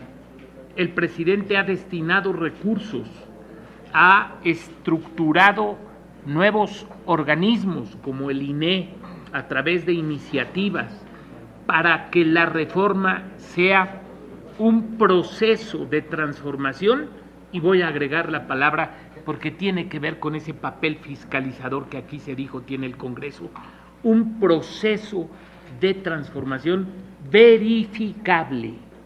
Si no es verificable la reforma, entonces sí podemos afirmar, pero solo entonces, que no hay reforma. Y yo creo que la verificación es algo que tiene que hacer fundamentalmente el Congreso. ¿Debe ser una secretaría o no Conaculta? Yo tengo alguna opinión. Para empezar, no sé si conoce usted el decreto de diciembre de 1988 que establece la creación de Conaculta. Es un consejo, lo he platicado con don Rafael Tovar y de Teresa, que es un espléndido funcionario. Es un consejo que no tiene consejeros. No existe el consejo. Entonces es otro instrumento jurídico rarísimo. Se crea el Consejo Nacional para la Cultura y las Artes y no hay nadie que sea consejero. Yo creo que tenemos que darle sustento jurídico a un organismo más serio. Y en ese sentido yo creo que la cultura y la educación van de la mano y que no podemos establecer distingos. En muchos países hay ministerios de cultura, pero suben y bajan. Viene un gobierno, lo cambia, lo asocia a educación, y en cambio yo miro hacia la ONU y veo que hay un solo organismo para la educación y la cultura, la UNESCO. Es la Organización de Naciones Unidas para la Educación, la Ciencia y la Cultura. De suerte que, a mi modo de ver, la Conaculta no debe ser una secretaría, sino que debe tener características de un órgano autónomo que pueda con flexibilidad seguir llevando a cabo las tareas que con éxito realiza. Y finalmente, en relación al fondo concursable para ampliar recursos para las escuelas tecnológicas agropecuarias, en la Secretaría se han hecho ahorros, ciertamente, y estoy seguro de que todos coincidirán que las tecnológicas agropecuarias son escuelas que deben recibir, como las normales, un nuevo impulso en materia de recursos. Muchísimas gracias. Continuando en el uso de derecho de réplica, el Partido Revolucionario Institucional, el senador Arquímedes Oramas tiene el uso de la palabra. Señor secretario, primero saludarle de manera muy especial, muy respetuosa, comentarle de manera muy enfática que ha tenido más de 4 horas ya en esta comparecencia y lo felicito por los conceptos tan claros y tan específicos que ha llevado a cabo en la política que lleva nuestro presidente, el licenciado Enrique Peña Nieto. No nos cabe duda de que esa iniciativa que se envía por parte del Ejecutivo para poder hacer la reforma tan importante que es la reforma educativa, pues es un gran inicio. La parte legislativa hizo su parte, hoy les corresponde a ustedes operarla, y efectivamente este avance que es tan importante se tiene que ver reflejado en los 3 niveles educativos, por supuesto el básico que hemos platicado y que se ha debatido de gran manera, que también se ha permitido y que se ha politizado en manera muy importante en el tema. Yo no quiero entrar en ese tema. La segunda parte, educación media superior. Y al último, pues el tema de educación superior en México. Yo me honro ser parte de esta comunidad académica. He sido profesor de la Universidad Juárez Autónoma de Tabasco durante más de 20 años. Quienes hemos tenido la oportunidad y el honor de ser rectores, de ser directivos de instituciones de educación superior, sabemos lo difícil que es administrar la educación. Y hay un tema que todos nos ponemos de acuerdo y que todos estamos totalmente ciertos, que es el tema de que en todos los partidos sabemos que la educación es el motor para el desarrollo de un país, pero que nos tenemos que poner de acuerdo de cómo echar a andar ese motor. Hoy le toca a usted dirigir ese motor y me queda muy claro que está pensando también en la actualización de los programas de estudio con este tipo de reformas que se han presentado a nivel estructural. Y yo sí quisiera ser muy enfático en solicitarle, primero, que se revisen nuevamente los programas de estudio de educación superior para actualizarlos a este modelo educativo, a este nuevo México. Hoy es un nuevo México y hay que actualizarlo. Segundo, que no deje de mirar a las instituciones de educación superior, que siga pensando que es la parte final y que son los médicos que nos están operando, los médicos que nos están diagnosticando, los ingenieros que están haciendo las obras más importantes del país y los profesionales que están realmente moviendo a México. Por eso yo reitero el apoyo total a la educación superior y decirle también que me preocupa que se siga invirtiendo más en el área de investigación, pero dentro de las universidades, porque gran parte del sistema de investigación está fuera de las instituciones de educación superior y sí se estimula, pero también tenemos que estimularlo adentro de las instituciones educativas. Sé que hay programas muy importantes, sé que los programas de fortalecimiento, PIFI, sé que todos los programas que incluso están evaluando como es CIES, pues están muy pegados con los temas para ver qué es lo que estamos haciendo, pero es muy importante. Y termino con algo. El día de ayer vino a comparecer una persona que vino de parte de la Secretaría de Hacienda, aquí a esta Cámara de Senadores, y habló sobre los fondos para el desarrollo regional, y vi que no tienen un peso asignado al tema de la cultura. Y entonces vale la pena reflexionarlo, vale la pena verlo, ahí están los datos, cuando quieran lo podemos platicar, le entregamos la información, pero creo que es muy importante que el Ejecutivo, en la propuesta que manda a la Cámara de Diputados, pues lo verifique, ¿no? O sea, simplemente es un tema. Y reitero mi apoyo en el grupo parlamentario de nuestro Partido Revolucionario Institucional. Estamos convencidos que el Estado mexicano tiene que asumir la responsabilidad de continuar con la reforma curricular en todos los institutos de educación superior y en todos los institutos que de una manera como son los tecnológicos agropecuarios, y pensar mucho en el tema y el reforzamiento, que sé que lo está haciendo, y además le felicito, del sistema educativo dual, y por lo cual yo creo que hoy más que nunca estamos convencidos que el país tiene rumbo en la política educativa. Muchas gracias y muy buenas noches.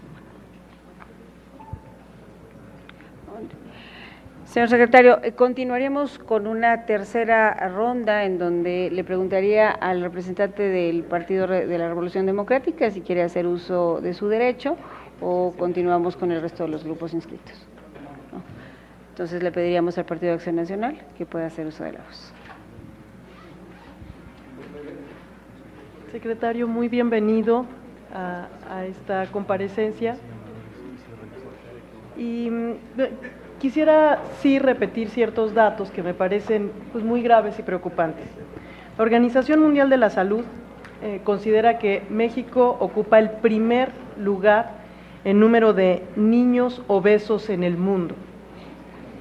1 de cada 3 niños mexicanos, esto es 6 millones de niños, esto es dato de la Secretaría de Salud, padece sobrepeso, obesidad o diabetes. México ocupa, como ya se dijo, el segundo lugar a nivel mundial en obesidad. 38 de cada 100 mujeres mexicanas padecen obesidad, sobrepeso o diabetes. 8 de cada 10 muertes que se dan en el país son a consecuencia de enfermedades crónico-degenerativas que son derivadas de obesidad, sobrepeso y diabetes. Y en cuestión de costo, el costo total de tratar, de atender estas enfermedades, no de prevenirlas, solo de atenderlas, equivale a 67,000 millones de pesos cada año, comparado con los 30,000 millones que cada año nos cuesta nuestra máxima casa de estudios, la universidad. Entonces, 2 veces más. En este sentido, el legislativo, junto con organizaciones de la sociedad civil, son más de 90 organizaciones, presentamos este impuesto especial al refresco hace ya un año y tenemos datos oficiales también. Según el Instituto Nacional de Salud Pública, el consumo de refresco azucarado disminuyó 10%. El incremento en el consumo de agua embotellada y de bebidas bajas en calorías se incrementó en un 13%. Entonces, el legislativo y la sociedad civil en este sentido cumplieron. Ahora quisiera leer el sexto transitorio de la Ley de Ingresos de la Federación para el ejercicio 2014, que es un compromiso del Poder Ejecutivo, ¿verdad?, en este aspecto. Dice, el presupuesto de egresos de la Federación para el ejercicio fiscal 2014 deberá prever una asignación equivalente a la recaudación que corresponda a la Federación por concepto del impuesto especial sobre producción y servicios aplicable a las bebidas saborizadas, en términos del artículo 1 de la Ley de Ingresos de la Federación para el ejercicio fiscal 2014, para destinarse a la atención y prevención de la obesidad y a enfermedades crónico-degenerativas relacionadas, así como al acceso al agua potable en zonas rurales, en escuelas y en espacios públicos. Eso es lo que dice este sexto transitorio en Ley de Ingresos. Datos que da usted, que me parece importantes. Dice que en el programa de Escuela Digna se destinan 1,500 millones de pesos a este rubro de bebederos. En escuelas de tiempo completo, dice usted, 7,500 millones de pesos a las escuelas con mayor carencia de infraestructura en general. No se especifica. ¿Usted sabe cuánto se ha recaudado según el SAT por este impuesto hasta la fecha? 7,500 millones de pesos a la fecha. No sé, no hay datos, pero no se sabe de un solo bebedero que haya sido instalado con este recurso. Las arcas están llenas y hay una frase que a mí me marca y dice que toda sociedad es juzgada por cómo trata a sus niños y niñas. Dentro de esta comparecencia se ha tratado problemas muy graves de la educación, que si el acceso a las tecnologías, que si el bullying, muchas cuestiones, la educación de los maestros, etcétera. En la pirámide de necesidades, el acceso al agua potable es lo mínimo indispensable para la vida, ya no digamos para la educación. Entonces, me parece que, desde mi punto de vista, ni las organizaciones de la sociedad civil, ni el Partido Acción Nacional, nos rendiremos hasta que el gobierno del presidente Peña Nieto cumpla con lo prometido, y es que las escuelas públicas, actualmente solo 40 de cada 100 escuelas tienen acceso a agua potable, tengan todas agua potable, porque ya dotamos del recurso necesario. Yo quisiera primero preguntarle si usted considera esto como una prioridad en su gestión y después si nos pudiera acompañar en esta batalla hasta lograr que no sean solo dichos del gobierno del presidente Peña, que sean acciones concretas y esta básica, indispensable, que las escuelas en México tengan agua potable, por lo menos, para que las niñas y niños puedan estudiar adecuadamente. Muchas gracias por su respuesta. Senadora, muchas gracias. Solo haría un apuntamiento. En escuelas dignas no son 1.500 millones para agua, sino en realidad en escuelas dignas este año tendremos 4.400 millones de pesos y son para todas las carencias sí, a las que hace referencia el censo. Ahora bien, sin duda, la Secretaría coincide plenamente con usted y ciertamente los 7.500 millones de pesos que existen abarcan distintos capítulos, desde el combate directo a la enfermedad crónico-degenerativa llamada diabetes hasta la instalación de los bebederos. Ahí asumo yo la responsabilidad porque tenemos que contar, gracias al concurso de todos los INIFEDs, no se llaman así, pero perdóneme el que lo diga, locales, para efectos de contar con la infraestructura que proporcione a las escuelas este líquido. Sin embargo, protesté decir verdad. El presidente de la República me ha instruido para hacer que esto suceda en las 253,000 escuelas del país. Por lo pronto, las 228,000 que corresponden a la educación básica. Bueno, muchas gracias. Muchas gracias.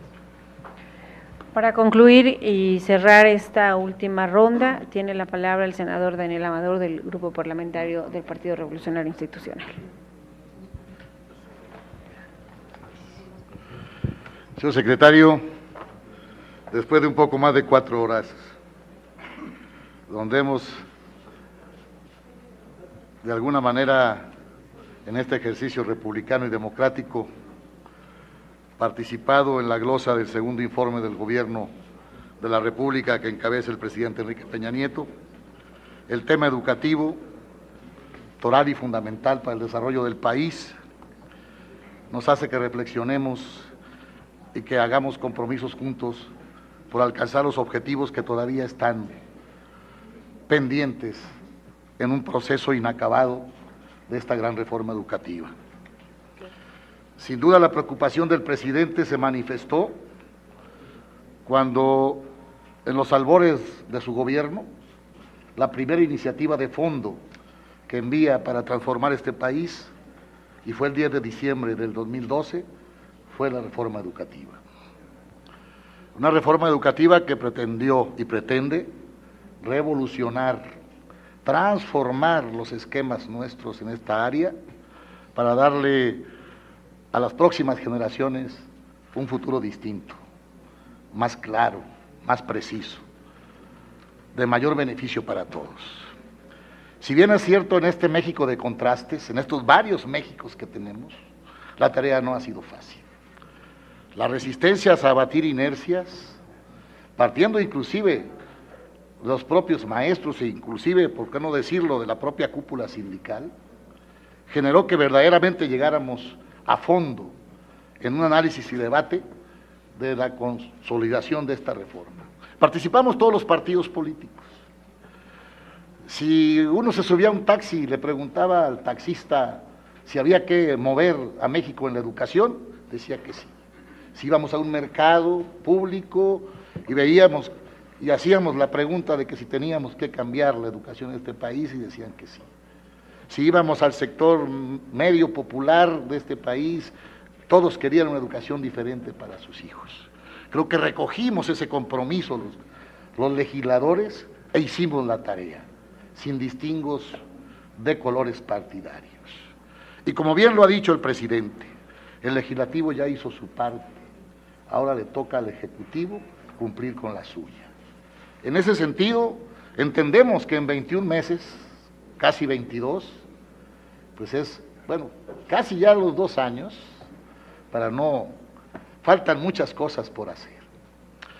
Han venido otras reformas de fondo que buscan darle solvencia económica a este país, que buscan darle un destino distinto y tener la posibilidad de mayores ingresos al gobierno de la República para que éste pueda ejercerlo en diferentes áreas de desarrollo de nuestra nación. Sin duda el sector educativo reclama mayor presupuesto. Se ha discutido bastante, y lo hemos dicho los maestros en muchas ocasiones, el que podamos tener mayor posibilidad de presupuesto de acuerdo con el Producto Interno Bruto del país. Inclusive, como lo recomienda la UNESCO, que cuando menos fuera el 8%, todavía no lo alcanzamos. Sin embargo, las reformas que se han aprobado, y esperemos que la eficacia en la administración gubernamental, con la consolidación del federalismo, para poder compartir responsabilidades, alcancemos los resultados en muy breve plazo. Sin duda, se pretendió satanizar a los maestros de México. Los maestros de México somos aliados de la educación pública de este país, no somos adversarios. No le tememos al cambio, ni le tememos a la evaluación. Al contrario, entendemos que la generación de este siglo XXI tiene derecho a una educación diferente. Los alumnos de este siglo XXI son alumnos distintos a finales del siglo pasado e inclusive a la formación docente de los maestros normalistas del siglo pasado. Por eso es urgente, claro que sí, una profunda reforma en normales públicas de este país. Sin duda vamos hacia esa ruta. Y bueno, usted lo dijo bien, las matemáticas son muy claras. Prácticamente más del 80% del Magisterio Nacional aceptó este proceso de reforma y están sujetos a la evaluación y están sujetos a los exámenes de oposición y van a seguir en la ruta del proceso que marcó la ley del servicio profesional docente. A nadie, y hay que dejarlo bien claro, al Magisterio Nacional pondrá en riesgo su estabilidad laboral, bajo ninguna circunstancia. En ese sentido usted ha sido muy preciso y así lo ha también manifestado el señor presidente.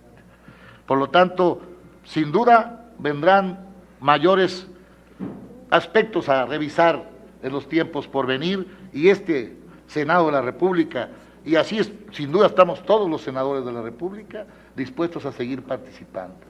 Señor secretario, confiamos en usted, no repetimos los acontecimientos que se han venido, usted lo dijo muy claro, situaciones como los estudiantes de Ayotzinapa no pueden repetirse de nueva cuenta. Lesiona, lastima al país entero. Y lo que podamos haber venido construyendo juntos se nos cae en un instante. Por esa razón, señor secretario, cuente usted con nuestra solidaridad para seguir avanzando. Vamos a tener resultados y sin duda el próximo año que nos volvamos a ver, otras van a ser ya las manifestaciones de información de su parte para seguir haciendo la tarea que nos corresponde a los mexicanos. Por lo tanto, muchas gracias, señor secretario. No le hago preguntas que ya aquí se han hecho prácticamente todas las necesarias, pero de alguna manera lo felicito a su equipo de trabajo y al señor presidente de la República por la responsabilidad en el campo educativo que le ha dado a los mexicanos. Gracias, señor secretario.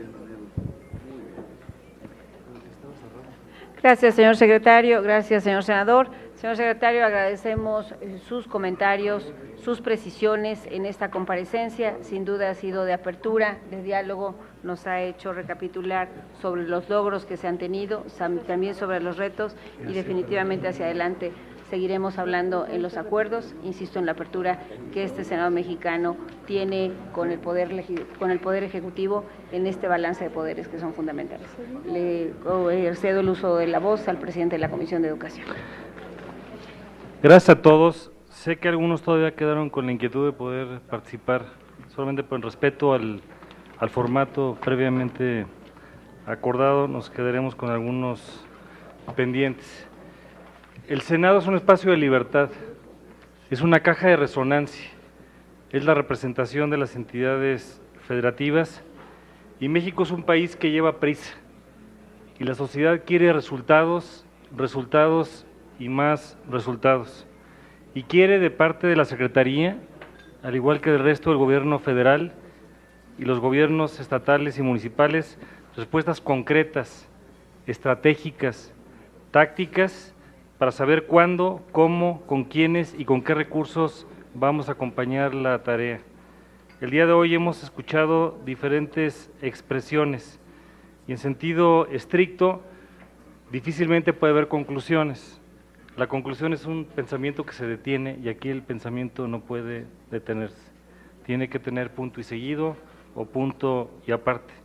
Se han hecho señalamientos muy importantes y quiero resumirlos en 10 aspectos, con la advertencia de que no podemos caer en la simulación. Se quiere decir la Rectoría del Estado y tenemos pendientes.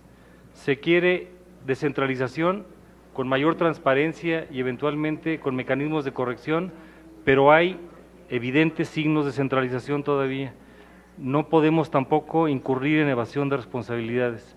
No basta con señalar que alguien no está haciendo bien la tarea. Y resumo nada más para enunciar 10 aspectos. 1. Avanzando hacia la segunda generación de reformas legislativas y de política pública, tenemos que avanzar en el modelo educativo. Ya hubo una consulta y tenemos que tener una revisión del modelo educativo. Segundo, hay que hacer una revisión y transformación de la educación normal, apoyando lo que existe y mejorándolo. Tercero, en materia del servicio profesional docente, tenemos que lograr que permee en todo el país y no solamente en el espacio público, también en el espacio privado, que se respete y que se acate la norma y que si requiere transformarse o modificarse, ésta se haga. Cuarto, derivado del censo, seguramente van a venir decisiones de política pública y anuncio que por parte de la Comisión de Educación vamos a invitar al INEGI y a algunos actores para que podamos ver con mayor detenimiento, y es algo que hemos platicado entre nosotros, para ver cuáles son las consecuencias del censo. Quinto, necesitamos ver en estados en donde algo de normalidad ordinaria no existe, como es Oaxaca y otros estados, que no pueda haber estados fallidos o estados de excepción, y que podamos actuar en coadyuvancia. Sexto, en el tema de obesidad, de bebederos y de infraestructura, tenemos muchos retos todavía pendientes y seguramente el día de hoy algunos fueron anotados. Séptimo, y lo digo con mucho respeto, en el caso del Instituto Politécnico Nacional, el tema es académico, el tema es administrativo, el tema no es de gobernanza. Y a varios de nosotros, y aquí lo hago a título expresamente solamente personal, no a nombre de todos, quisiéramos ver una mayor actuación de la Secretaría de Educación Pública. El tema tiene que tener un diálogo interno en el Politécnico y eventualmente, si esto requiere revisar su régimen jurídico, habrá que tener el máximo de apertura. Octavo, frente a la ejecución de la nómina en el FONE y la transformación del Fondo de Aportaciones de Educación Básica, el FAEB, a partir del 1 de enero, vamos a requerir también tener una atención complementaria, no solamente poner orden donde no existe. Necesitamos y tenemos un transitorio pendiente en donde nos comprometimos todos con la Secretaría de Hacienda para exigirle que del fondo del FAEB la parte de estímulos a la calidad y la equidad puedan también atenderse, si no va a quedar solamente en un instrumento de la propia nómina. Noveno, la educación es una función pública, la impartan el Estado o los particulares y hay reformas fiscales que de alguna u otra manera son opinables y que en algún momento vamos a tener que revisar. Y finalmente, creo yo que en el tema del acoso escolar, que es un tema que se empezó a ver en la Ley General para la atención de los niños, las niñas y los adolescentes, todavía está un paquete colectivo. Y en el caso del Senado de la República, estamos varias comisiones, señor secretario, distinguidos legisladores trabajando, derechos humanos, grupos vulnerables, derechos de la infancia y adolescencia y la educación, para tener un paquete en coordinación con la Cámara de Diputados para que antes de que cierre este periodo ordinario podamos tener mejores condiciones. Hoy se espera mucho de nosotros, lo que no tenemos es el derecho a fallar. Este ejercicio republicano continúa y todos estamos llamados a tener mejores condiciones.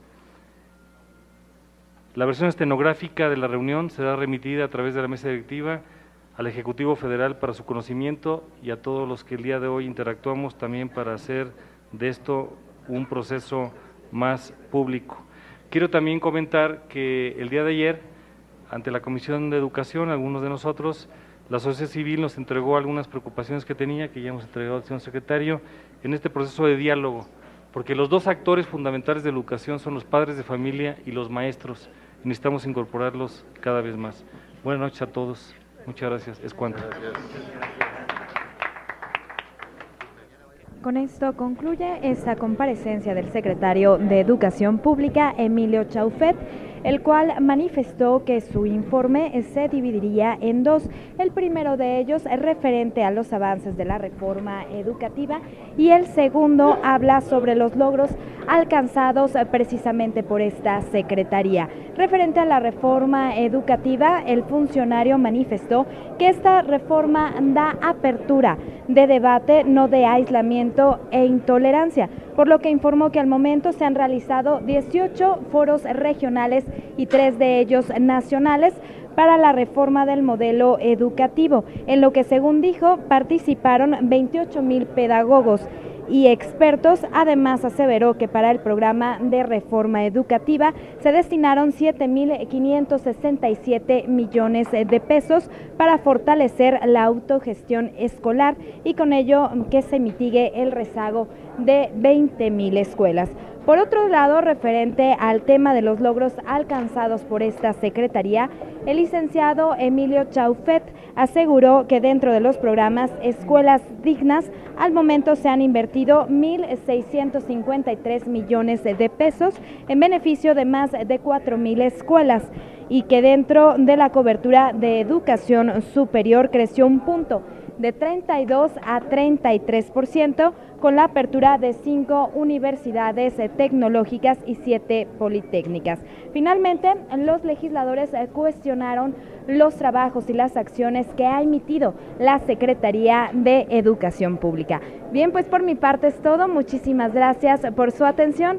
Yo le invito a que permanezca en la señal del canal del Congreso.